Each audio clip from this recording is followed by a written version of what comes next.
तो नमस्कार दोस्तों, आज हम करने जा रहे हैं हमारे साइंस का कंप्लीट सिलेबस सिर्फ और सिर्फ एक ही वीडियो के अंदर। तो हम शुरुआत कर देते हैं। आज हम सबसे पहले शुरुआत करेंगे जो सबसे मुश्किल लगता है, वो है भैया अपनी बायो। कि भैया बायो यानी बायोलॉजी।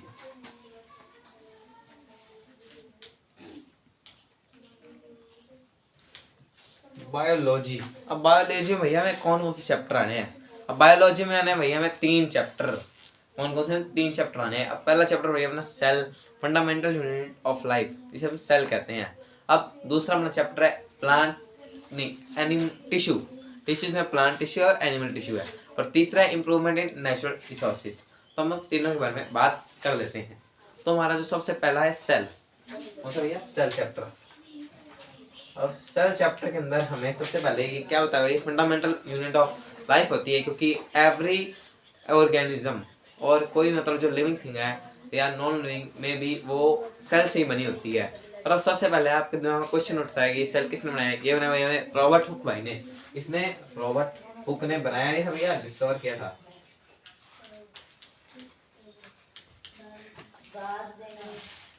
रॉबर्ट हुक ने भैया ये अपना डिस्कवर कर दिया था। कौन से सन में? 1665 में, ये 1665 में भैया इसने डिस्कवर कर दिया था सेल। उसने ये डिस्कवर किया था भैया कॉर्क से। किससे? कॉर्क से। अब कॉर्क होती है भैया जो अपनी बोतलों के ऊपर लगाई थी ना, सब बंद करते हैं बोतलें, टेस्ट ट्यूब बंद करते हैं, वहां पे लगा होता है ना, उसके अंदर डिस्कवर किया था। उसने कैसे पाया था कि वो हनी कॉम्ब जैसे दिखते हैं, यानी जो छत्ता होता है मधुमक्खियों का उसके जैसे दिखते हैं। ये होता है भैया अपना सेल। ये अपने किस रॉबर्ट हुक ने डिस्कवर किया था। और इसने ये कैसे डिस्कवर किया था? अब ये रॉबर्ट हुक ने ये इस प्रकार डिस्कवर किया था। और किससे डिस्कवर? उसने अपने खुद के माइक्रोस्कोप से डिस्कवर किया था। उसका सेल्फ मेडेड माइक्रोस्कोप था। अब उसके बाद इसके आगे क्या खोज हुई? उसके बाद इसके आगे मतलब कई खोजें हुई हैं, पर हम इसके बाद ये सेल थ्योरी दी गई, वो दी गई थी स्लेडन और सचवान के द्वारा। इसके द्वारा स्लेडन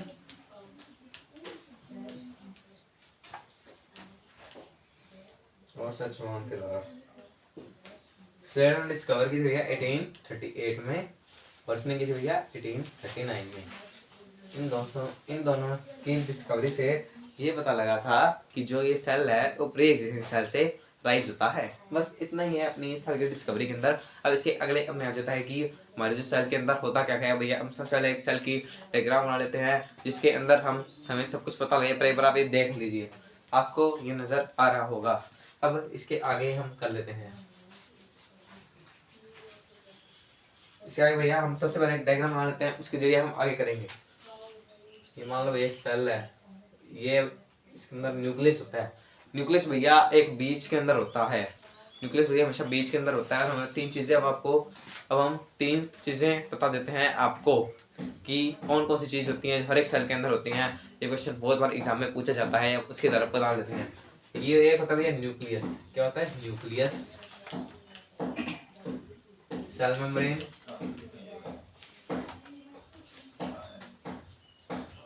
और प्लाज्मा मेम्ब्रेन। इसे हम सेल मेम्ब्रेन भी प्लाज्मा मेम्ब्रेन कहा जाता है। अब प्लाज्मा मेम्ब्रेन भी कहा जाता है, प्लाज्मा मेम्ब्रेन। और अब जी यहाँ पे थोड़ा फ्लूइड देख सकते हैं, फ्लूइड होता है भैया, उसे भैया हम क्या कहते हैं? ये cytoplasm. Cytoplasm.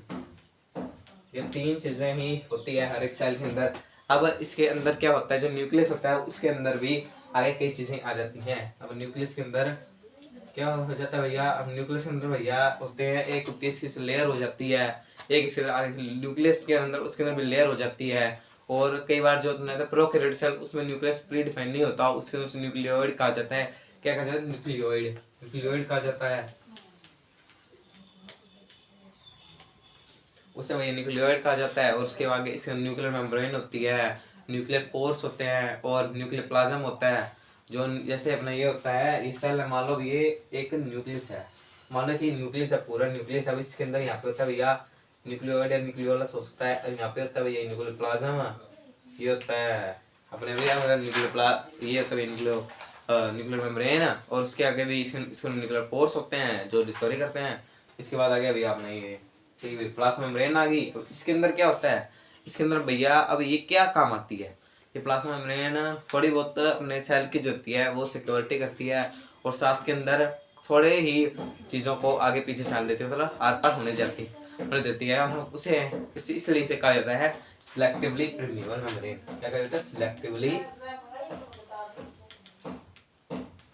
Permeable membrane.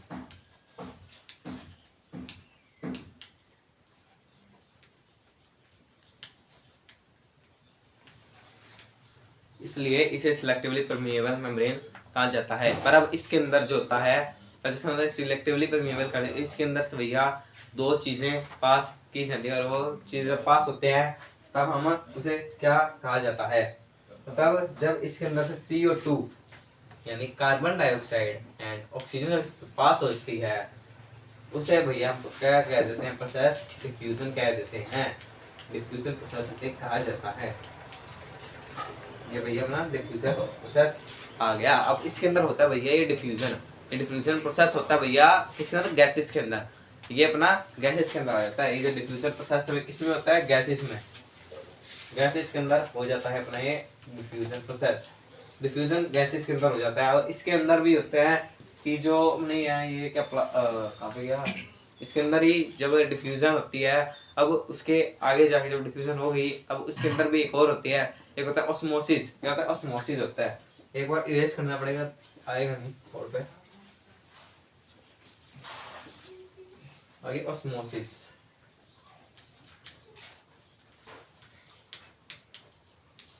Osmosis आ गया। ओस्मोसिस के अंदर अपने 3 सॉल्यूशन दिए गए हैं, हाइपरटोनिक, हाइपरटोनिक और आइसोटोनिक का सॉल्यूशन होते हैं। अब इन तीनों सॉल्यूशन में हम बात कर लेते हैं। हाइपरटोनिक, एक होता है हाइपरटोनिक सॉल्यूशन, एक होता है हाइपरटोनिक सॉल्यूशन, वो हाइपर लिख देते हैं, आगे टोनिक लगा देना, तो यहाँ पे आइसोटोनिक सॉल्यूशन। अब इसके अंदर, अब इन तीनों के अंदर होता है, इन तीनों जब वाटर की जो ऑक्सीजन होती है आउट फ्रॉम इन या फिर अंदर से बाहर होती है, उसे भैया ऑस्मोसिस कहा जाता है। इसमें 3 प्रकार होते हैं। जो अपना हाइपो होता है, ये जो अपना हाइपो वाला होता है, नहीं आइसोटोनिक। आइसोटोनिक अंदर जो होता है, जो अपना सेल होता है उसमें वाटर कंसंट्रेशन होती है, और अंदर वाले में भी सेम है, मतलब सेल के जो इनसाइड है वो भी सेम है और बाहर भी सेम है, तो उसे आइसोटोनिक सॉल्यूशन कहा जाता है। तो जो इनर वाटर कंसंट्रेशन है, इनर वाटर कंसंट्रेशन है,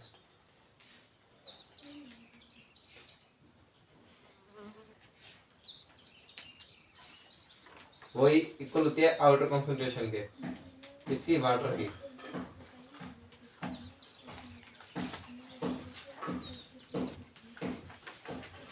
वाटर कंसंट्रेशन की। अब इसके अंदर तो अपना इतना ही होता है। अब जो ये हाइपोटोनिक सॉल्यूशन आ गया, अब इसके अंदर सबसे पहले करना है हाइपोटोनिक सॉल्यूशन। अब इसके अंदर होती है जो बाहर वाली होती है अपनी, क्या भैया? Water concentration. क्या चीज? Water concentration.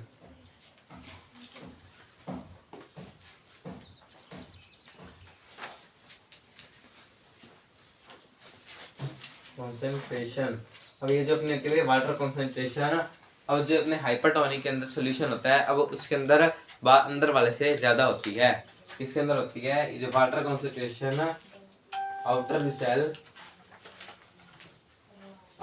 Cell higher than inner cell होती है।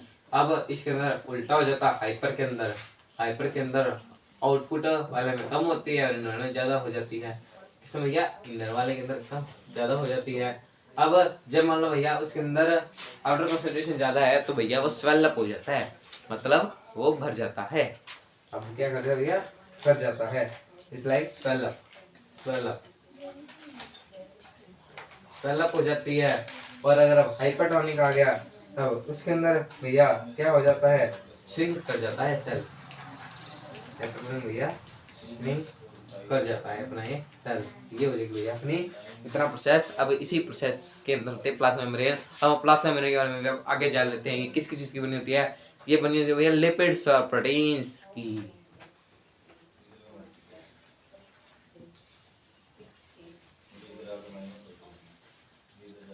लिपिड्स और प्रोटीन्स की, लिपिड्स एंड प्रोटीन्स।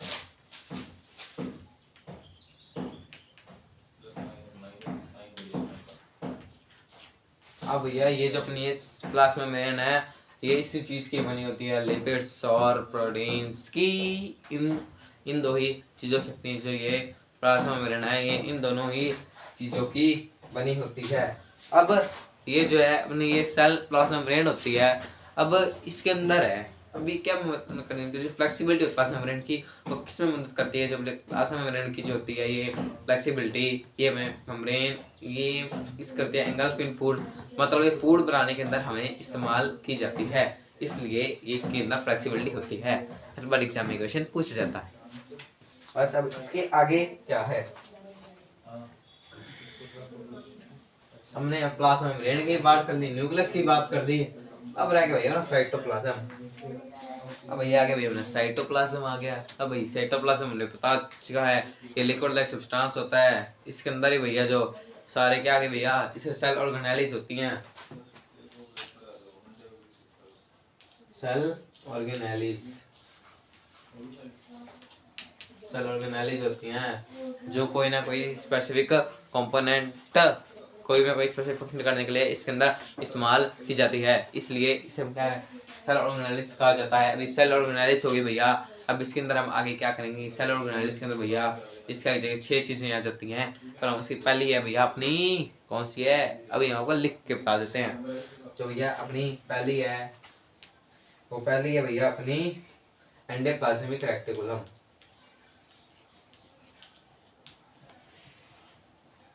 मेरे वाले की बात करवा देना, मेरा नंबर तो है, मेरे से बात करवा देना,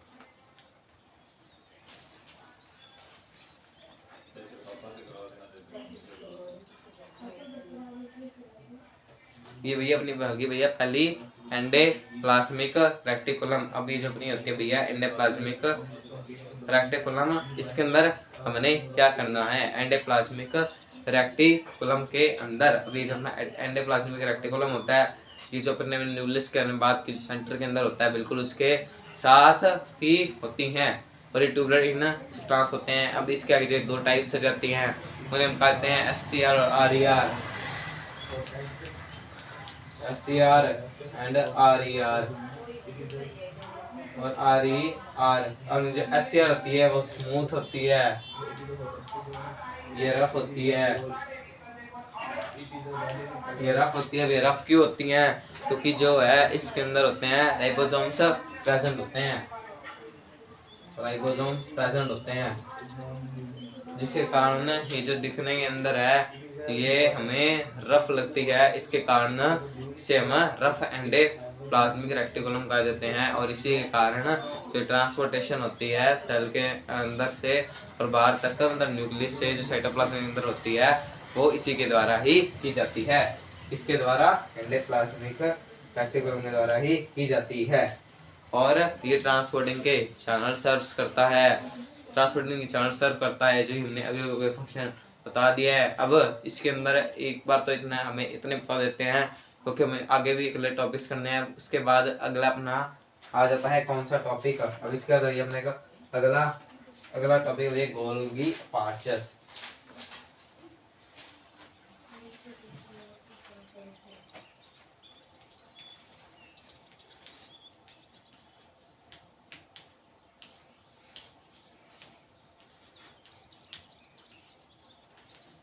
गोल्गी पार्चस कहते हैं, उसे गोल्गी बॉडीज भी कहा जाता है। अब इसे गोल्गी पार्चस क्यों कहा जाता है, क्योंकि इसे किसने डिस्कवर किया था, अपने भाई कैमिलो गोल्गी ने, कैमिलो गोल्गी ने।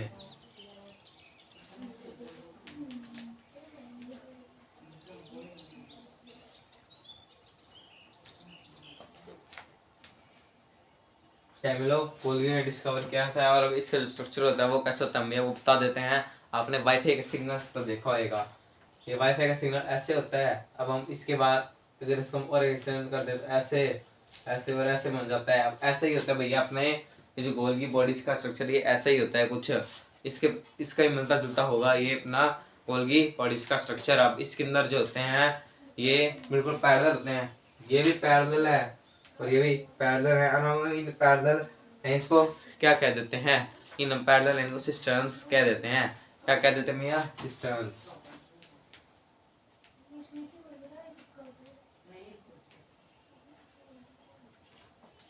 ये भैया जो पैरेलल लाइंस हैं इन्हें हम सिस्टर्न्स क्या कह देते हैं भैया, इन्हें हम सिस्टर्न्स कह देते हैं। अब ये जो अपना है ये गोल्गी बॉडीज अब ये काम क्या करती हैं, अब हम उनके बारे में जान लेते हैं। अब ये जो होती है ये जो होती है ये उसके आसपास ही होती है, किसके भैया, एंडोप्लाज्मिक रेटिकुलम के आसपास होती हैं। और अब ये क्या कर देती हैं, ये भैया एक स्पेशल फंक्शन कर देते हैं। हम उसे थोड़े से डायग्राम के थ्रू समझाते हैं। अब पहले ही मान लो एक बोरी है, एक बोरी बना लो ये, अब बोरी है, अब इसके अंदर ये जो है ये सामान डाल देती है और इन्हें पैक कर देती है। इन सामान को कोई मतलब जो वेस्ट वगैरह होते हैं एक्सक्रीशन वगैरह, ये भैया उन्हें ना क्या कर देते हैं भैया, इसके अंदर ना डाल देते हैं, इसके अंदर भैया ये डाल देते हैं। और ये पैकेजिंग प्रोसेस मतलब ये पैकेजिंग हो गई इसकी, एक तो इसका प्रोसेस हो गया। अब ये जो अपनी शुगर्स होती हैं उनको कॉम्प्लेक्स शुगर्स के अंदर कर देते हैं, किसके, कॉम्प्लेक्स शुगर्स के अंदर इन्हें कर देते हैं, इसमें कॉम्प्लेक्स शुगर के अंदर।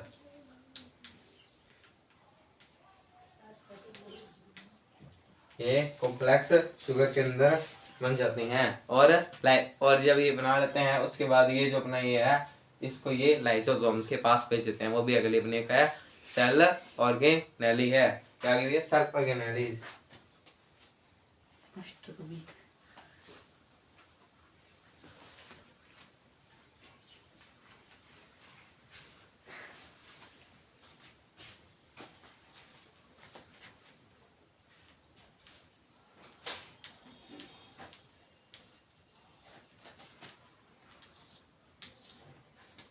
अब ये जो अपनी आगे भैया ये लाइसोसोम्स ये क्या काम करते हैं, ये डाइजेस्टिव एंजाइम्स कंटेन करते हैं।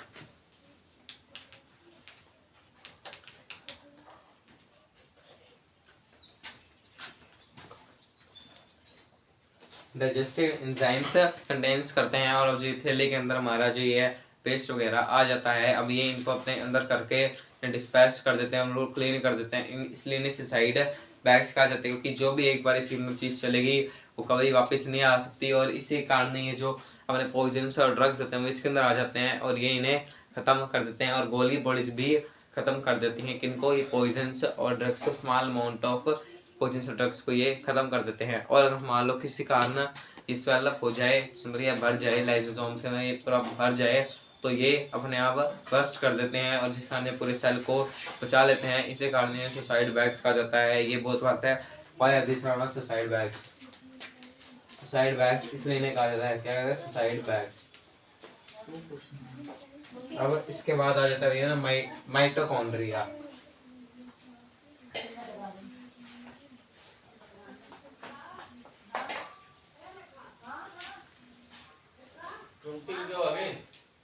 अब आगे भैया मैंने माइटोकॉन्ड्रिया, इसे कहा जाता है पावर हाउस ऑफ सेल। ये जो आगे भैया माइटोकॉन्ड्रिया, इसे पावर हाउस ऑफ सेल कहा जाता है।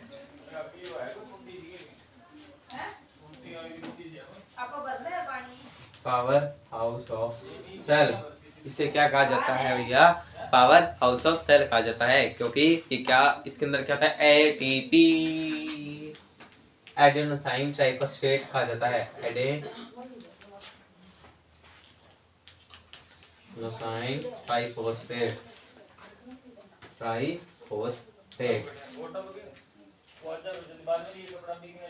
एडेनोसाइन ट्राइफॉस्फेट कहा जाता है, जिससे ये एनर्जी जो होती है वो कर देता है, एनर्जी ट्रांसफर करता है, इसलिए इसे पावर हाउस ऑफ सेल कहा जाता है। और इसकी जो स्ट्रक्चर होती है वो कुछ इस प्रकार होती है, वो बना के दिखा देते हैं।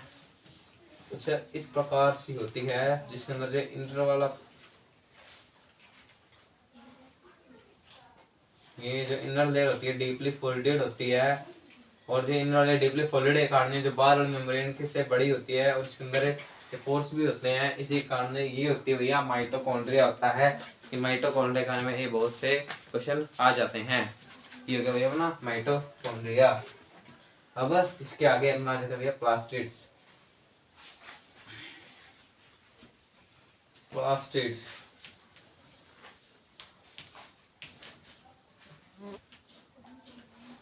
आगे यानी प्लास्टिड्स। अब प्लास्टिड्स के अंदर क्या होता है, प्लास्टिड की भैया आगे दो टाइप्स होती हैं, क्रोमोप्लास्ट और ल्यूकोप्लास्ट।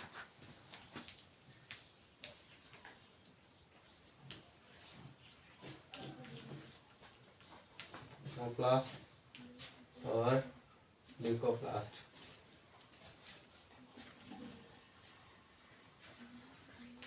ये जो एक क्रोमोप्लास्ट होते हैं इसके अंदर मान लो ये कंटेन कर ले क्लोरोफिल, तो इसे हम क्लोरोप्लास्ट कह देते हैं, क्लोरोप्लास्ट।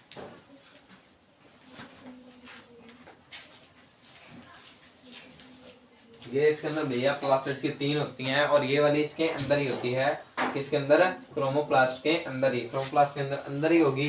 अब जो ल्यूकोप्लास्ट हो गया, ये ल्यूकोप्लास्ट, अब इसके अंदर ये क्या होते हैं, ल्यूकोप्लास्ट भैया या तो व्हाइट कलर के होंगे या कलरलेस होंगे, और ये जो हो गया भैया अपना क्या क्रोमोप्लास्ट, ये भैया कलर्ड होते हैं, जो कलर कर देते हैं हर एक चीज को, कलर रिक्वायरमेंट करते हैं। और जब हम ये अगर है ये क्लोरोप्लास्ट क्लोरोफिल कंटेन करते हैं, आपको पता है क्लोरोफिल हरे रंग का कर देती है किसी भी लीफ के को, लीफ को, ये लीफ होता है, ये लीफ मान लो है नहीं ऐसे, ये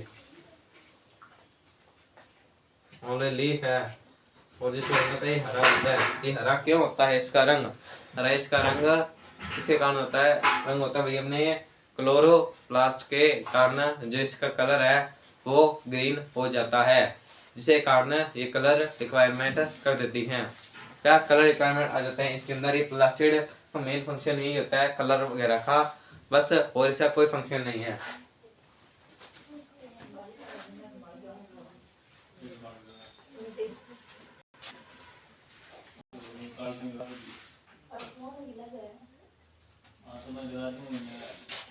अब इसके अपना एक अगला टॉपिक आ जाता है वैक्यूल्स। अभी ये जो वैक्यूल्स होते हैं ये क्या काम करते हैं, ये वैक्यूल्स होते हैं ये भैया स्टोरेज सैक लाइक स्ट्रक्चर होते हैं जो अपने ये स्टोरेज कर लेते हैं, और कभी कभार ये जो और ये जो है भैया अपना ये वैक्यूल्स होता है ये प्लांट सेल के अंदर ये 50-90% स्पेसिस लेता है, 50-90% ये स्पेसिस ले जाता है, जिससे कारण ये मतलब है वहाँ पे स्टोरेज करता है, पर इसके जिसके कारण जो न्यूक्लियस है वो साइड के अंदर चला जाता है या मे बी सेंटर के अंदर नहीं थोड़ा आसपास हो जाता है, इसके कारण ही होता है 50-90% कर देता है। और जो इन एनिमल सेल है ये इतना नहीं कर पाता, क्या नहीं करता, इतनी ये स्टोरेज ये नहीं कर सकता, इसके कारण इस चीज के कारण भैया वैक्यूल्स के कारण वैक्यूल्स इसके अंदर वहाँ पे कम होते हो स्टोरेज के, हमें वहाँ पे जो एनिमल सेल के अंदर है उसके अंदर जरूरत नहीं होती। अब इसके बाद जो है हमारा प्लाज्मा मेम्ब्रेन थी, जो सेल वाल थी वो बताना भूल गए थे, हम अब बता देते हैं। जो सेल वाल होती है वो एनिमल सेल के अंदर होती है, वो एनिमल सेल के अंदर क्यों होती है, और वो बनी थी सेलुलोज की बनी होती है, सेलुलोज की बनी होती है, जिसके कारण जब वो सेलुलोज की बनी हुई है और मतलब वो है उसके अंदर बनी होती है, और जिसके कारण मान लो कई बार पेन श्रिंकेज हो जाए जिसके कारण वो बनाए रखती है सेल की वैसे के वैसे ही और उसे बस्ट नहीं होने देती। इसके बाद आ जाती है सेल डिवीजन।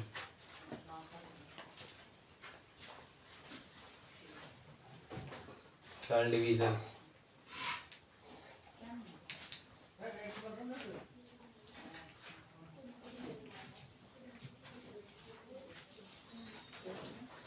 अब ये सेल डिवीजन भैया दो टाइप्स की होती है, एक मायोसिस और एक माइटोसिस। लिख देते हैं भैया माइटोसिस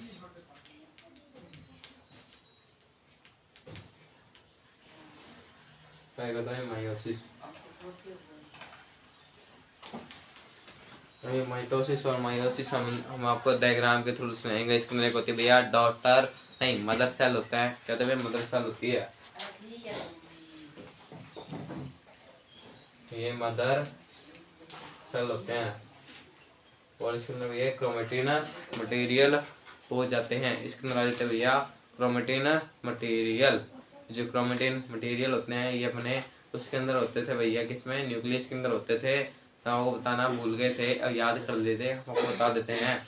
उसके अंदर होते थे अपने न्यूक्लियस के अंदर क्रोमेटिन मटेरियल, ये इंटरलिगेज हेड लाइक स्ट्रक्चर होते थे, और जिसके अंदर वो जो अपना है ये जो पेरेंट टू नेक्स्ट जनरेशन की ये रखते थे, इंफॉर्मेशन रखते थे, जिसके कारण अब हमें हमारे फादर में चल जाते हैं, मदर में चले जाते हैं, इसी कारण ही होता है।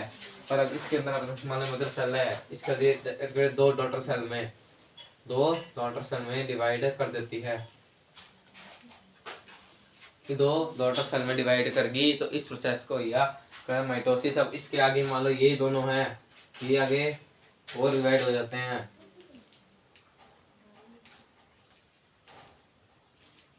तो इस प्रोसेस को भैया माइटोसिस कहा जाता है, इसे माइटोसिस कहा जाता है।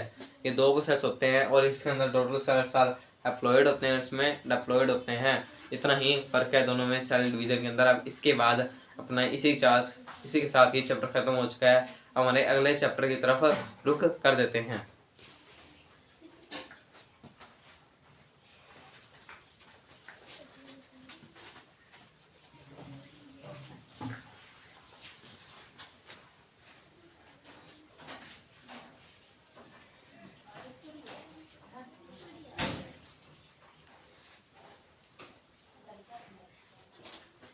चलो पिंक चॉक ले लेते हैं हम।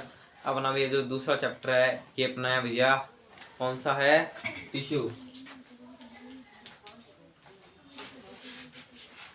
ये जो टिश्यू तो ये दो टाइप के होते हैं, एनिमल टिश्यू और एक होता है प्लांट टिश्यू।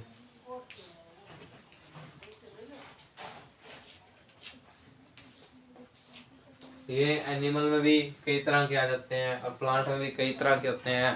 प्लांट के अंदर ये होते हैं भैया परमानेंट भी एक ये होते हैं भैया परमानेंट होते हैं, और एक वो दूसरा एक और होता है जिसके अंदर हम मेरिस्टेमेटिक टिश्यू कहा जाता है। और जब नहीं दूसरा है इसके अंदर कई तरह के आ जाते हैं। एनिमल के अंदर तो आ जाते हैं भैया एक एपिथेलियल, मस्कुलर, वोवर वगैरह, उनकी हम पहले बात कर चुके हैं। तो इस वीडियो के अंदर हम एक बार उनकी बात हम नहीं कर सकते, क्योंकि उसके बाद हमने अपनी अलग अलग वीडियो बनाई हुई है, वो आपको हमारे चैनल से मिल जाएगी। हम इसे अगले बात कर लेते हैं अपने प्लांट सेल की। प्लांट सेल सबसे पहले मेरिस्टेमेटिक टिश्यू हमने वो बताया है।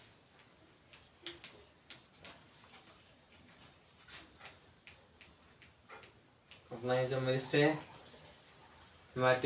टिश्यू होता है इसके अंदर क्या है, मेरिस्टेमेटिक टिश्यू के अंदर कैसे आ जाता है। मेरिस्टेमेटिक टिश्यू में कुछ इस प्रकार आता है, ये प्लांट के अंदर प्रेजेंट होते हैं। ये काम प्रेजेंट होता है। इसके तीन एपिकल, इंटरकैलरी और एक होता है इसके लास्ट के अंदर जिसे हम लेटरल कह जाते हैं। और उसके अंदर हम बात कर लेते हैं, एक बार बात सुनना जानते हैं। यहाँ पे होता है भैया एपिकल होता है, क्यों, क्योंकि उसे एपिकल किस काम होता है, वो इसकी लंबाई बढ़ाता है, इसकी भी एक प्लांट की टिप के ऊपर होता है, रूट के अंदर भी होता है। यहाँ पर इंटरकैलरी आ जाता है, यहाँ पे लेटरल आ जाता है, यहाँ पे लेटरल इंटरकैलरी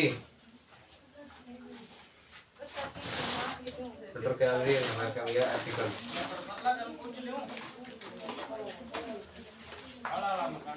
और जो मेरिस्टेमेटिक टिश्यू है इनके कारण ही जो प्लांट है बढ़ता रहता है और जिसके कारण ये जो लिविंग सेल बन जाते हैं। उसके बाद भी परमानेंट टिश्यू हो जाते हैं। परमानेंट टिश्यू, उसके अंदर परमानेंट टिश्यू के आगे जाके दो टाइप है, वो है भैया सिंपल परमानेंट टिश्यू और कॉम्प्लेक्स परमानेंट टिश्यू।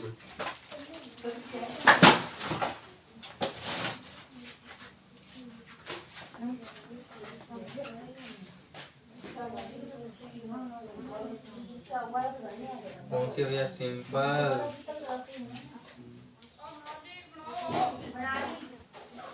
एक आगे भी सिंपल और एक होती है कॉम्प्लेक्स।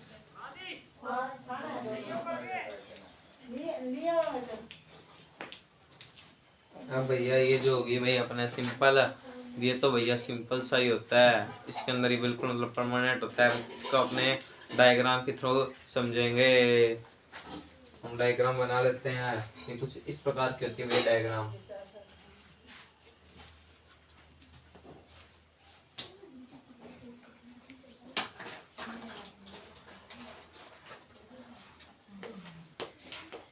ये मान लो भैया एक है, यहाँ पे होता है भैया एक एपिडर्मिस सेल होता है, यहाँ पे इसके ऊपर एक और होता है क्यूटिकल, यहाँ पे एपिडर्मिस आ जाता है और इसके अंदर पैरेन्काइमा आ जाता है कहीं पे।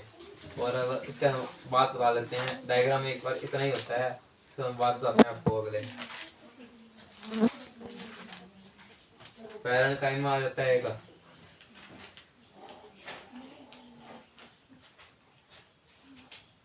आता है ये पैरेन्काइमा पैरेंकाइमा आता है, एक होता है कोलेनकाइमा,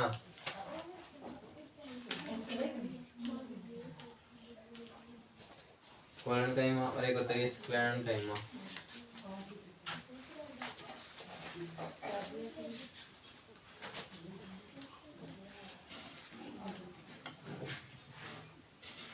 अपना ये जो पैरेंकाइमा होता है, कई बार जो ये वाटर के अंदर होता है, वाटर के अंदर जो ये पैरेंकाइमा आ जाता है तो कई बार ये मतलब अपने अंदर पानी सो कर जाए, जिस कारण से एरेनकाइमा भी कहा जाता है, एरेनकाइमा भी कहा जाता है। और इसके सेल होते हैं, उनका स्पेस होता है। ये हो गया भाई अपना एरेनकाइमा, मतलब इसके अंदर एरेनकाइमा भी आगे जाके हो जाते हैं। इसके अंदर एक एरेनकाइमा होता है जो वाटर के अंदर सेल होते हैं, उनके कारण बन जाता है। इसके बाद अपना जो अगला है, अब इसके अंदर अपना जो अगला है वो क्लोरेनकाइमा होता है। कोलेनकाइमा और क्लोरेनकाइमा के अंदर बहुत फर्क होता है। एक होता है कोलेनकाइमा और स्क्लेरेनकाइमा। ये कोलेनकाइमा अलग है और क्लोरेनकाइमा अलग है। इन दोनों में बस फर्क क्या है, इस ये CH क्लोरेन CHL, ये ऐसा होता है क्लोरो, क्लोरो मतलब क्लोरो से पता लग रहा है कि मतलब इसके अंदर क्लोरोफिल है, क्लोरोफिल कंटेन कर रही है क्या, पैरेंकाइमा जो क्लोरोफिल कंटेन कर देती है तो हम उसे क्लोरेनकाइमा कह देते हैं। और उसके बाद ये हमारे किस काम की आती है,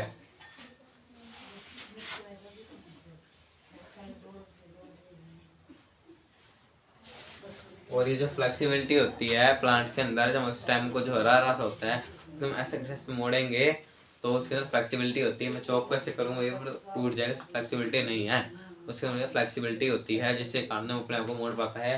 वो किस कारण होता है, पैरेंकाइमा के कारण ही होता है।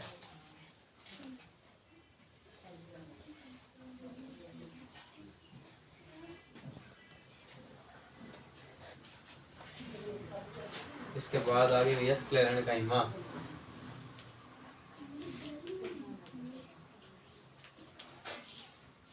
ये जो स्क्लेरेनकाइमा होता है, जो कोकोनट हो गया, जो उसकी जो कवरिंग होती है वह बहुत हार्ड होती है, या फिर जो अपना अखरोट होता है उसकी कवरिंग बहुत हार्ड होती है, जिसके और वो किसके कारण होती है, वो अपनी होती है स्क्लेरेनकाइमा के कारण। और ये कहाँ प्रश्न होती है, कोकोनट के अंदर, अखरोट के अंदर होती है, और भी कई जगह पर भी हो सकती है जो हार्ड होते हैं। तो पेड़ की कवरिंग के अंदर होते हैं, और भी कई जगहों के ऊपर हो सकती है, और भी कई जगह पर हो सकती है। अब इसके बाद एक अपना आ गया है, इतना तो ये तो अपना हो चुका है। अब इसके बाद ना आ गया भैया एक complex permanent tissue. Complex permanent tissue के अंदर दो टाइप है, एक होती है भैया जाइलम और एक भैया फ्लोएम। जाइलम और फ्लोएम, जाइलम और फ्लोएम। फ्लोएम के अंदर ये 5 टाइप के सेल होते हैं। जाइलम के अंदर भी कई तरह के होते हैं, जाइलम सेल्स, जाइलम सेल्स होते हैं, और भी 3-4 अलग चीजें होती है, जैसे जाइलम, पैरेंकाइमा,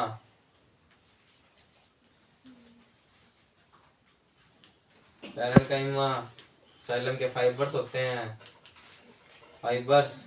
ये दो चीजें में कॉमन होती है, इसमें तो फ्लोएम, पैरेंकाइमा भी होता है, इसमें भी पैरेंकाइमा, फ्लोएम फाइबर्स भी होते हैं, phloem fibres.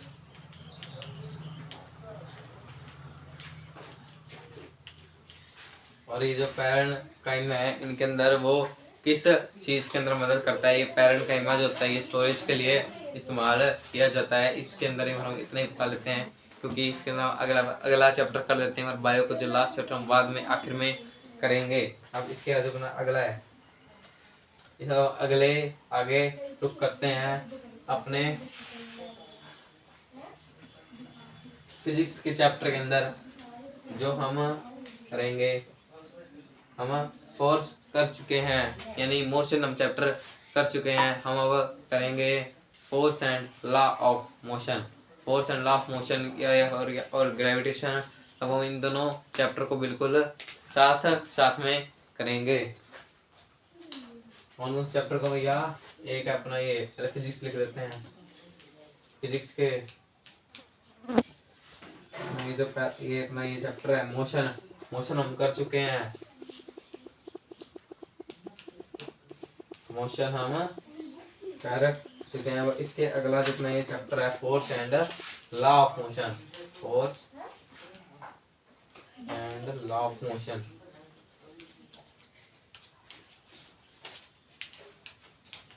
Motion law of motion, ये हमारे चैप्टर की शुरुआत होती है बैलेंस्ड और अनबैलेंस्ड फोर्स के साथ। और जब अपनी बैलेंस्ड फोर्स होती है और अनबैलेंस्ड फोर्स की क्या क्या होती हैं। जो अपनी बैलेंस्ड फोर्स होती है, ये वो फोर्स होती है जो मतलब number of forces are applied on a body but net resultant is zero, that is known as balanced force. And unbalanced force is that force, जब कई तरह की फोर्स लग रही हों पर नेट रिजल्टेंट जीरो ना हो तो भैया हम उसे अनबैलेंस्ड फोर्स कह देते हैं।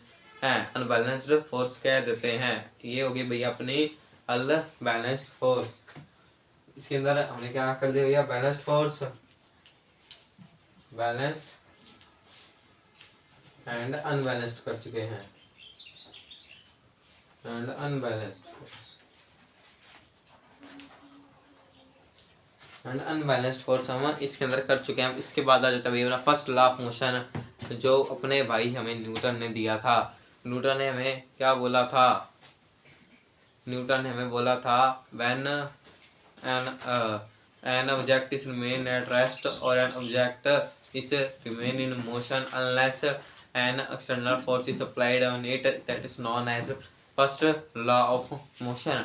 और जो भी हमने आपको अंग्रेजी में बताया उसको ही हम इनर्शिया कहते हैं, जिसके कारण अपना जो फर्स्ट लॉ ऑफ मोशन है वो ही लॉ ऑफ इनर्शिया कहलाता है।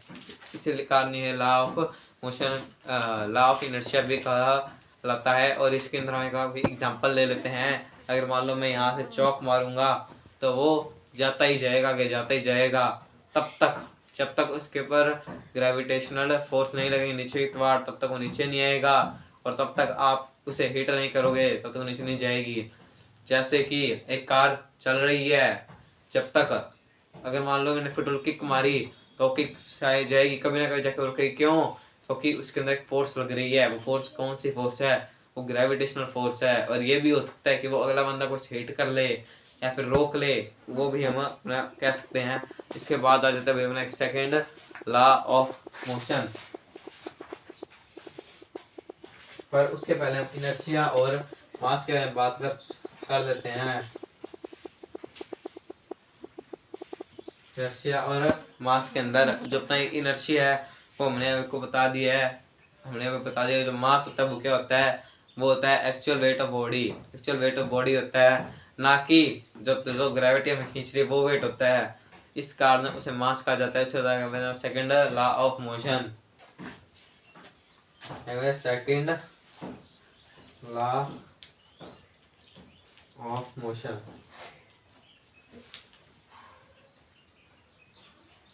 सेकंड लॉ ऑफ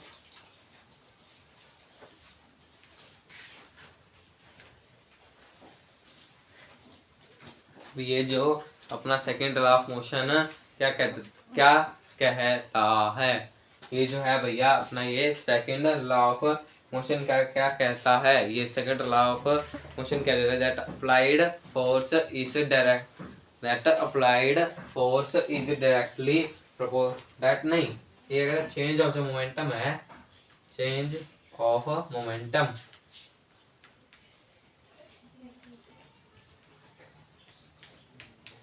वो किसके प्रोपोर्शनल होता है? वो कहता है applied unbalanced force proportional to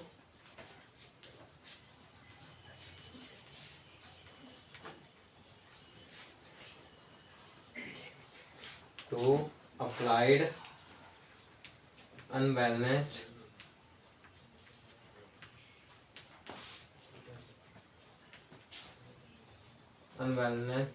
force.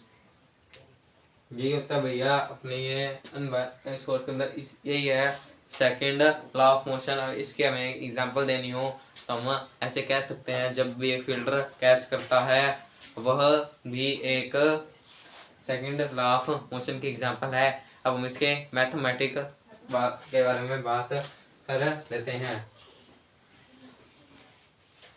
पहले हम बात करते हैं मोमेंटम के बारे में। मोमेंटम मतलब जो rate of change of momentum, हमने भी इसकी बात की है। जो चेंज इन मोमेंटम होता है, अब हम वो कैसे माइनस करेंगे। एक होता है मास एम वी स्क्वायर होता है, क्या होता है या एम वी निकला एम वी होता है। एम वी यानी इतना ही, मतलब मास इंटू वेलोसिटी। मतलब हमें ये फाइंड करना है तो इसका एम यू भी माइनस कर देंगे, मतलब इनिशियल वेलोसिटी माइनस तो सारी वेलोसिटी में से माइनस कर देंगे टोटल में से एम यू। अब इस दोनों में से क्या कॉमन आ जाएगा, एम कॉमन आ जाएगा, v माइनस यू कॉमन आ गया। ये तो आगे भैया अपने उसकी बात मोमेंटम के बारे में बात हो चुकी है। अब मोमेंटम को हम आगे किसके बारे में बात करें। अब हमने इसे second law of motion F is equals to लिख देते हैं। अब हमने कोई मास के बारे में बात की थी और नीचे हम टाइम लिख देते हैं, चलो टाइम कर लेते हैं क्योंकि टाइम के साथ होगी और हमारा सोर्स भी है m v minus u upon t. और ये भैया v माइनस यू देखा देखा लग रहा है, v minus u upon T कहीं पर देखा देखा लग रहा है। इस वेक्टर प्रोपोर्शनल साइन लगा देते हैं, देखा देखा लग रहा है। ये होता है भैया ऐसा रिलेशन जो हम आगे करके आ चुके हैं। इक्वल्स टू एफ क्या है, एफ किसके प्रोपोर्शनल है, एम ए के, एम बाय ए। और जब हम इस साइन को हटाना है तो लिखते हैं एफ इक्वल्स टू के एम ए। तो एफ ये आगे के एम ए, और हमें पता है के की हम वैल्यू फाइंड करेंगे तो के की वैल्यू आती है भैया 1। तो के की भैया वैल्यू 1 आ गई तो हमें पता लग गया एम ए। यही है भैया अपना mathematic form of second law of motion. ये अपना इतना ही है सेकंड लॉ ऑफ मोशन। जो थर्ड लॉ ऑफ मोशन है और जो मेरा फेवरेट लॉ है थर्ड लॉ ऑफ मोशन, इसके बारे में बात कर लेते हैं।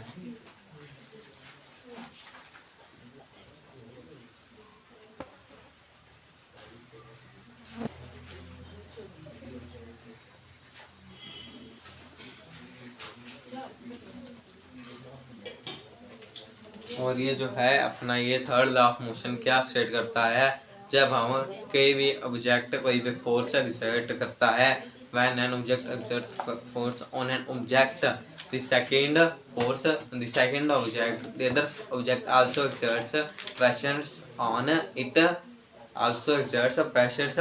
it, but these forces are equal in magnitude but opposite in direction। यह ही होती है भैया अपनी ये थर्ड लॉ ऑफ मोशन। अब थर्ड लॉ ऑफ मोशन की हम एग्जांपल क्या लिखेंगे। Third law of motion example लिखेंगे गोली मार दो। गोली मार मतलब शूट कर दो, यानी गन की एग्जांपल देंगे। अब मान लो ये कि गन है, कोई भी गन मान लो, एक गन है, जब यहाँ गोली है और ये जब आगे की तरफ जाएगी तो जब ये आगे की तरफ जाएगी तो ये पीछे की तरफ एक फोर्स देगी, जिसके कारण गन पीछे हो जाती है। जब हम गोली मारते हैं तो हमारा हाथ अपने पीछे हो जाता है, जिससे कारण यही होता है भैया थर्ड लॉ ऑफ मोशन। ये थर्ड लॉ ऑफ मोशन। ये एक बार इस चैप्टर के अंदर तो अब इतना ही। अब हम इसके अगले चैप्टर के अंदर बात करते हैं। तो अपना चैप्टर का नाम क्या है, तो अपना चैप्टर का नाम भैया ग्रेविटेशन है, या ग्रेविटेशन। अपना जो ये ग्रेविटेशन चैप्टर है, अब इसके अंदर जो हमारा है ये कई चीजें हमें इकट्ठा है। हमें कैप्लर्स लॉ इकट्ठा है, आइजैक न्यूटन के बारे में जो बताई वो भी हमें इकट्ठा है इस बात, और कई भी अगर चीजें हैं वो हमें इकट्ठा है। तो सबसे पहले हम यूनिवर्सल लॉ ऑफ ग्रेविटेशन के बारे में बात कर लेते हैं। अब उसका भैया हमें फॉर्मूला दिया हुआ है, वो फॉर्मूला याद कर दो, हर बार पेपर के अंदर आता है। F is equals to G m छोटा m बाई अपॉन का डी स्क्वायर। डी का स्क्वायर यही ही होता है अपने क्वेश्चन। मतलब इसके कहने का मतलब क्या है कि हर एक दो भी कोई भी ऑब्जेक्ट है यूनिवर्स के अंदर, वो एक दूसरे पर एक को फोर्स एक्सर्ट्स करते हैं, दो फोर्स एक्सर्ट्स करते हैं और उन्हें ही कहा, जो दोनों फोर्स एक्सर्ट्स करते हैं उसका ही मैथमेटिकल लॉ है G(m)/d²। यही है भैया अपना यूनिवर्सल लॉ ऑफ ग्रेविटेशन। ये क्या है भैया अपना universal law of gravitation, law of gravitation. अब इस लॉ की इम्पोर्टेंस क्या है और इस लॉ से होता क्या है, पहले एग्जांपल ले लेते हैं। जो अपना ये जो है, इससे कारण क्या होता है, फर्स्ट में कोई भी जो दो चीजें हमें रिफ्लेक्ट कर रही है, हमें पहले ये बात पता लग गई। मान लो ये अपनी धरती है, इस धरती पर टाइड्स क्यों हो जाते हैं, सुनामी क्यों हो जाती है, वो भैया मून के कारण होती है। अब लोग मून यार इतनी दूर है, उसके कारण यहाँ पे सुनामी कैसे आ गई, उसके कारण नहीं होती, मून है ये एक्सर्ट करता है जिससे कारण हमारी धरती उसके पास नहीं जा पाती, और जो पानी होता है वो ऊपर उठ जाता है, जिसके कारण ये जो टाइड्स वगैरह है आ जाती हैं, जिसके कारण भैया क्या आ जाती है, टाइड्स आ जाती है। और इससे हमें और क्या पता लगता है कि मतलब जो हमारी फोर्स है कौन हमें बाइंड करके रख रही है, या हमें बाइंड करके रख रही है, कौन सी फोर्स हमें यहाँ पर एक बार बाइंड करके रख रही है। तो ये ही है अपनी ये टाइड्स होगी। अब इसके बाद ये जो है आप सोलर पैनल में ये जो सारे प्लैनेट से घूमते क्यों हैं, ये भैया घूमते हैं सूरज के कारण, क्योंकि सूरज भी घुमाता है, सूरज एक्सर्ट करता है फोर्स, जिसके कारण ये प्लैनेट्स घूमते रहते हैं। यही है भैया यूनिवर्सल लॉ ऑफ ग्रेविटेशन। और ये जी है भैया, जी की वैल्यू क्या है इसके बारे में बात कर लेते हैं।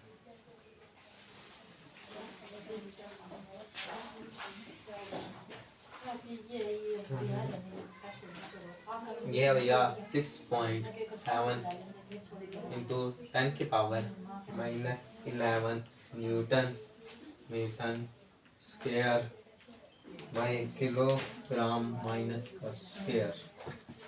ये है भैया अपना इसकी जी की वैल्यू, इसकी वैल्यू भैया जी की, बड़े जी की वैल्यू है, याद कर दो। ये स्मॉल जी है तो भैया वो तो अर्थ इक्वल होती है, उसे कहा जाता है जी। अब जो जी स्मॉल जी है उसकी वैल्यू फाइंड करने का क्या तरीका है, जी इक्वल्स टू बड़ा G upon M upon R square, नहीं डी स्क्वायर। ये भैया छोटे जी की वैल्यू फाइंड करने का तरीका। ये भी छोटी जी फ्री फॉल क्या होती है, जब मतलब कोई भी ऑब्जेक्ट गिर रहा है, जब कोई भी ऑब्जेक्ट गिर रहा है और उसके ऊपर और कोई भी फोर्स नहीं लग रही तो उसे कहा जाता है भैया फ्री फॉल, फ्री फॉल कहा जाता है। अब उसके बाद आ गया भैया मास और वेट।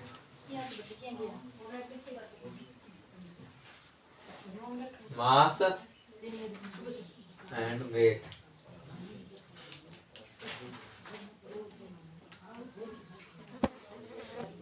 जो मास है और वेट है उसके अंदर बहुत ज़्यादा डिफरेंस होता है, जो कि बहुत से बच्चों को नहीं पता होता।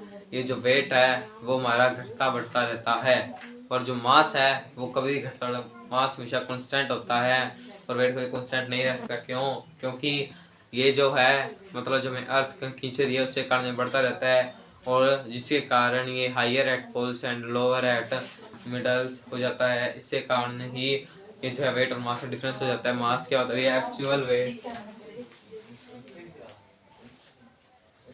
ये था या एक्चुअल, और जो अपना असली वेट है, और ये होता है मतलब applied force, applied gravitational force.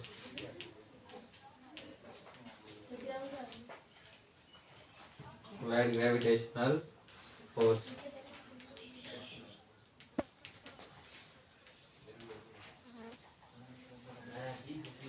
Applied gravitational force. अब इसके आगे भैया बात आ जाती है थ्रस्ट और प्रेशर की। थ्रस्ट एंड प्रेशर है क्या, इसके बारे में बात कर लेते हैं।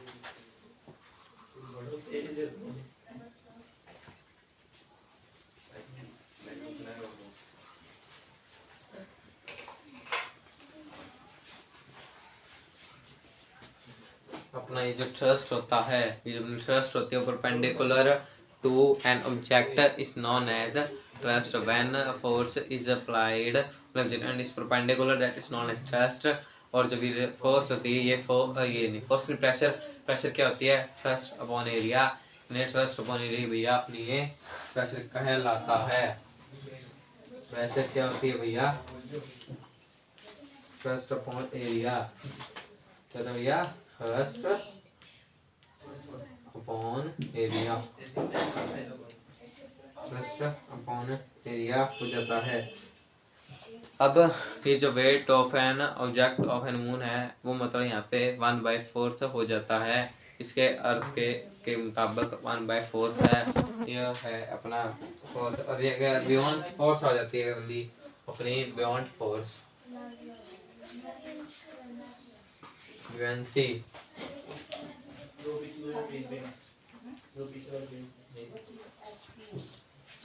जो अपनी ये बियॉन्ड फोर्स होती है ये वो फोर्स होती है जो वाटर लगाता है, जिसके कारण एक जो अपना कोई भी मतलब एक ऑब्जेक्ट जो पानी के अंदर जाता है जो श्रिंक हो जाता है तो पानी का लेवल ऊपर आ जाता है। और जो वो वाटर भी होता फोर्स लगाते हैं वाटर उसको कला बुयंसी कहा जाता है। उसके बाद जो अपना ये वाटर है जो मतलब वाटर जितना भी डिस्प्लेस हुआ है उसको आर्किमेडिस प्रिंसिपल कहा जाता है, जो कि उसके मास के इक्वल होता है। किसके? उसके वेट के मास के इक्वल होता है अपना ये आर्किमेडिस प्रिंसिपल।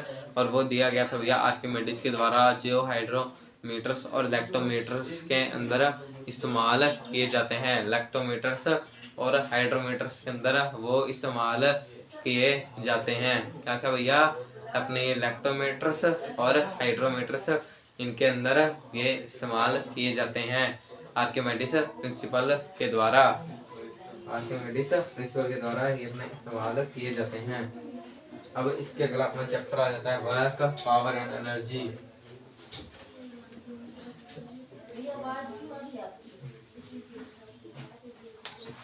वर्क,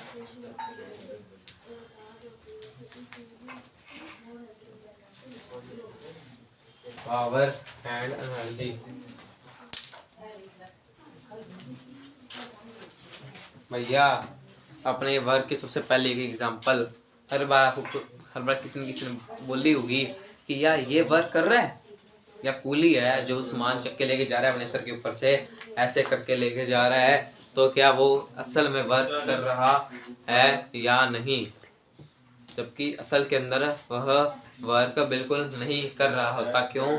क्योंकि जो उसके अंदर होती है ये वर्क होता है, ये 3 टाइप का होता है वर्क डन। एक होता है नेगेटिव, एक होता है भैया पॉजिटिव, और एक आता है भैया अपना ये दूसरा एक और होता है जिसको हम कहते हैं zero work done. Zero work done होता है 90 डिग्री से। जो जीरो वर्क डन होता है उसमें 180 डिग्री एंगल होता है। जो पॉजिटिव वर्क डन होता है उसमें 90 से 90 से कम 90 से बड़ा होता है। और जो नेगेटिव होता है 90 से कम होता है, जिसके कारण नेगेटिव पॉजिटिव और ये 3 होते हैं अपने वर्क डन, जिस कारण ये वर्क डन कहलाता है। और अपनी ये जो वर्क पावर होती है, यानी पावर क्या मतलब हम कितनी काम कर सकते हैं, मतलब कितनी पावर हम कर सकते हैं। और एनर्जी क्या होती है? Tendency to work. ये ही होती है भैया अपनी ये 3 चीजें। यही होती है भैया अपनी ये 3 चीजें। क्या? ये होगी भैया वर्क, क्योंकि भैया पावर। अब इसके बाद हमें भी एनर्जी होती है, वो किस किस प्रकार की होती है? एक होती है भैया काइनेटिक एनर्जी, जो हमने केमिस्ट्री में भी की हुई है, मतलब मूवमेंट ऑफ सब्सटेंसेस वाली, मतलब वो होती है काइनेटिक एनर्जी होती है। और पोटेंशियल एनर्जी होती है जिसके अंदर कोई पोटेंशियल एनर्जी होती है जो हमारी खुद की एनर्जी होती है जिसमें काम कर लेते हैं। यही होती है भैया वर्क पावर एनर्जी है। ये अपना एक बिल्कुल छोटा सा चैप्टर है, ये जो अपना है ये छोटा सा चैप्टर है। और इतना ही था अपने ये वर्क पावर एनर्जी चैप्टर के अंदर। जैसा कि अब हम अपने वर्क पावर एनर्जी चैप्टर है हम कर चुके हैं। अब हम इसके आगे अपना ये जो हमने वो बोला था इम्प्रूवमेंट इन फूड रिसोर्सेज सबसे लास्ट के अंदर करेंगे, तो हम वो कर लेते हैं इम्प्रूवमेंट इन फूड रिसोर्सेज।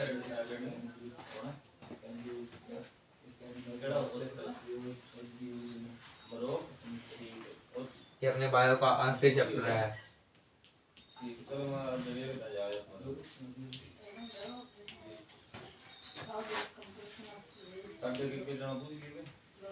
ठीक है ना? Food resources.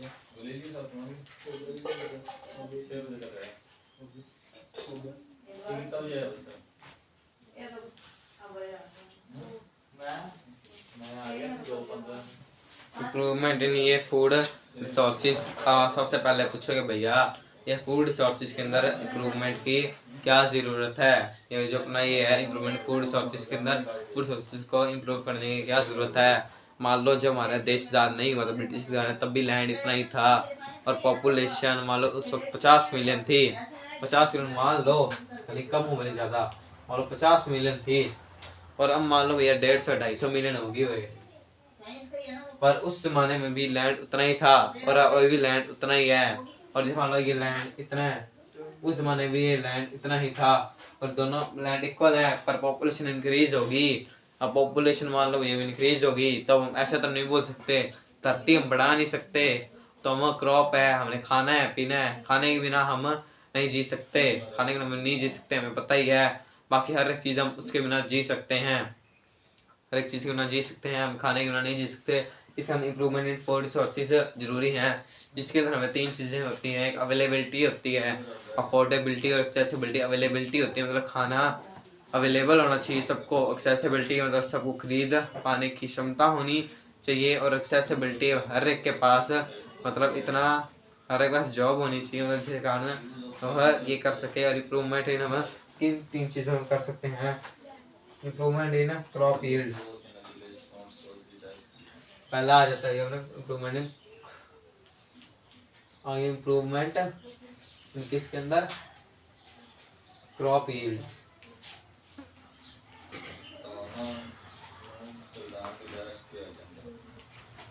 हमें ये जो क्रॉप यील्ड्स है ये क्या कौन सी होती हैं, हमें क्या मिलता है कार्बोहाइड्रेट्स फैट्स और विटामिन कहाँ से मिलते हैं। जो cereals like wheat rice maize millets हम इनसे हमें कार्बोहाइड्रेट्स मिलता है। और जो ये फैट होता है वो हमें घी यानी ऑयली चीज़ मिलता है। जैसे मतलब कहाँ से मिल सकता है, मतलब मान लो ये अपना ये सरसों होती है मस्टर्ड, उससे उससे मिल सकता है, सोरगम से मिल सकता है और भी कई चीज़ें होती हैं उनसे फैट आ जाता है। आगे प्रोटीन्स विटामिन्स प्रोटीन्स हमें मिल जाता है, पल्सिस से मिल जाता है। और पल्सिस में हरी दाल काली दाल मूंग दाल आगे कई तरह की दाल होती है, लेंटिल मसूर ऐसे आगे इसके कई होते हैं। जो फ्रूट्स होते हैं वो हमें विटामिन और मिनरल्स देते हैं। ये होते हैं इम्प्रूवमेंट इन कोल्ड मील्स। हम क्या क्या मिलते हैं, विटामिन मिलते हैं, minerals, carbohydrates,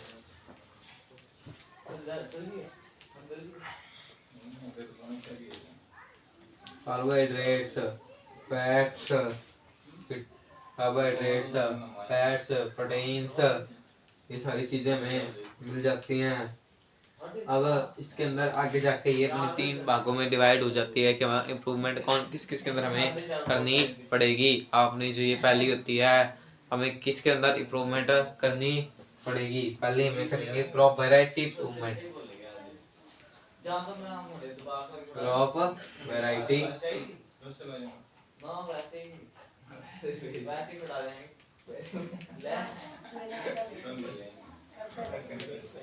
crop variety improvement के अंदर कैसे है, मतलब ये जो क्रॉप है वो इम्प्रूव्ड कैसे होनी चाहिए। एक हायर यील्ड यानी मतलब वो अपनी ज़्यादा फसल देनी चाहिए और मतलब फैट डेवलपमेंट क्लाइमेटिक कंडीशन मतलब ख़राब ना हो।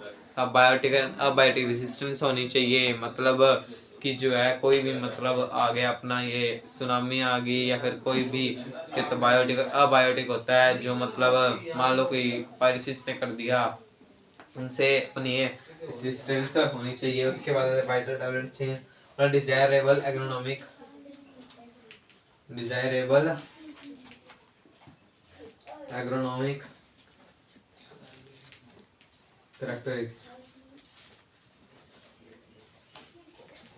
कैरेक्टरिस्टिक्स।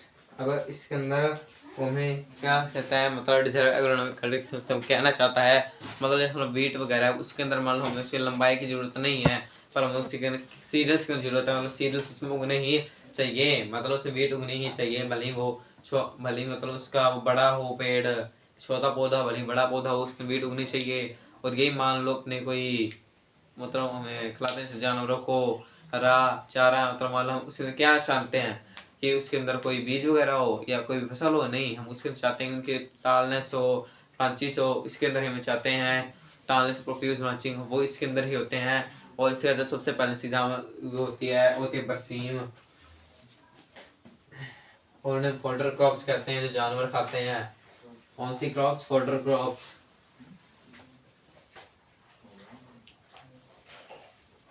फोल्डर क्रॉप्स कह देते हैं।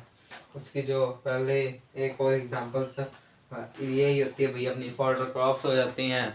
कौन सी भैया? फोल्डर क्रॉप्स होती हैं जो जानवर खाते हैं। इसके बाद अपने इंप्रूवमेंट इन किसके अंदर? Crop production management, crop production management.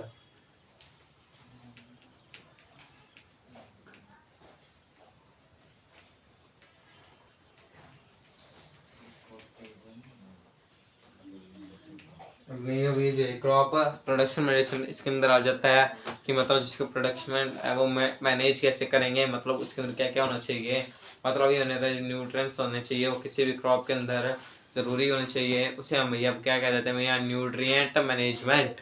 Nutrient management ज़रूर होना चाहिए इसमें, न्यूट्रिएंट मैनेजमेंट होना चाहिए, यानी क्रॉप को मिलना ही चाहिए।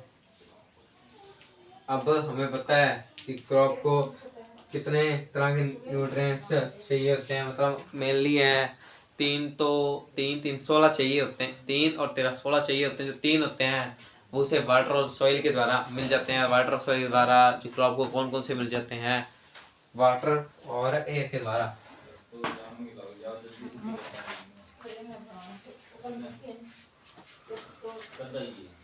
एयर से भैया हाइड्रोजन, हाइड्रोजन मिल जाती है, और हाइड्रोजन भी मिल सकती है पर हाइड्रोजन यहाँ से नहीं मिलेगी। एयर से हमें भैया मिल जाती है कार्बन, ऑक्सीजन मिल जाती है, और आगे वाटर से हमें क्या मिलता है?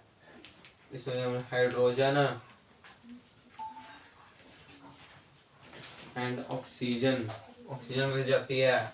और सॉइल के अंदर तो भैया 2 होते हैं, एक होता है मैक्रो, एक होते हैं भैया माइक्रो।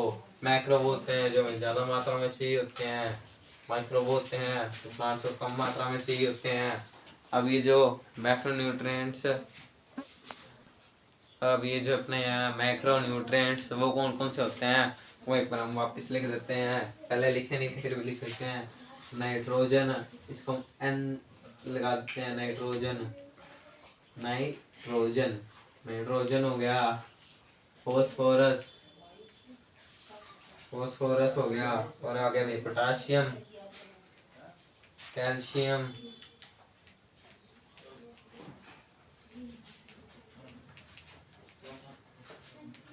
कैल्शियम हो गया, सल्फर,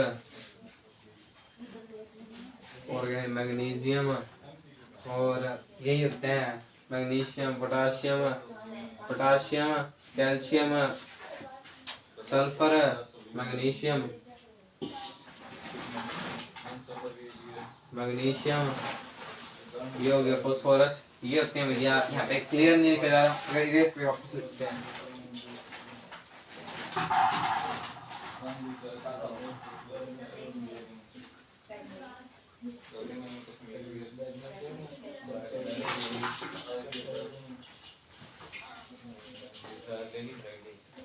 जो अपने मैक्रो न्यूट्रिएंट्स हैं वो कौन कौन से हैं भैया? नाइट्रोजन, नाइट्रोजन भैया की जय, फॉस्फोरस,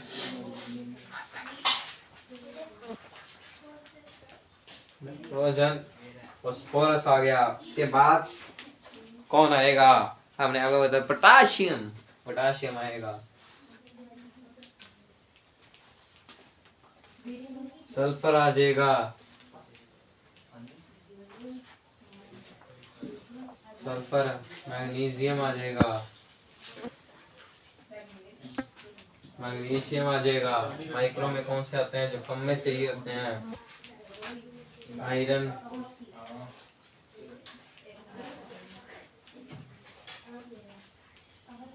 मैग्नीज,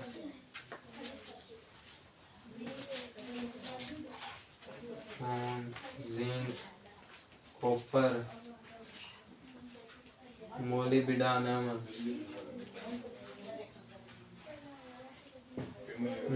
और आगे क्लोरीन। तो ये आ गया भैया अपने माइक्रो न्यूट्रिएंट्स, यही होते हैं भैया अपने माइक्रो न्यूट्रिएंट्स। ये होगी भैया अपनी ये न्यूट्रिएंट मैनेजमेंट। टॉप बदल लेते हैं।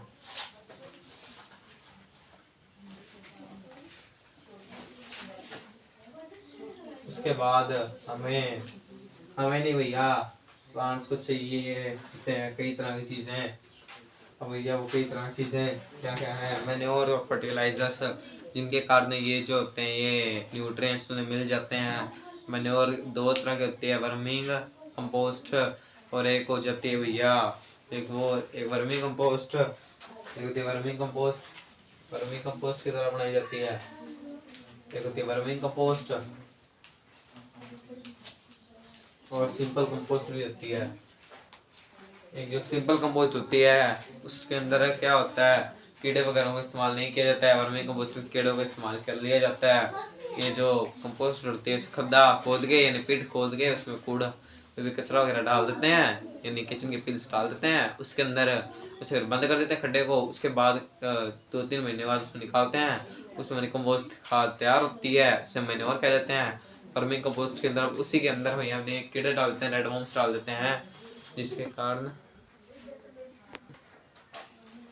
यही होते हैं, इन्हें चाहिए होते हैं। वर्मी कंपोस्ट के अंदर कीड़े वगैरह डाल देते हैं, जिसके कारण इन्हें नहीं चाहिए होते, उसके देते भैया अपना ये क्यों सा आ गया भैया। उसके बाद ग्रीन मैन्योर,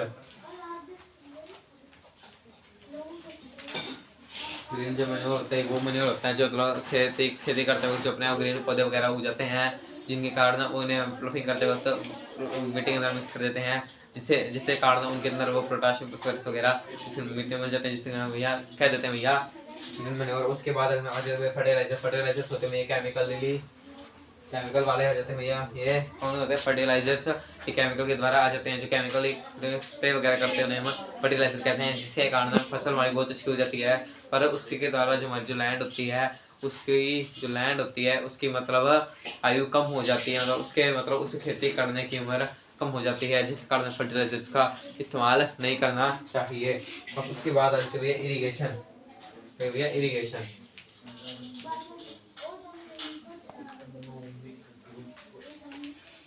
अपनी जो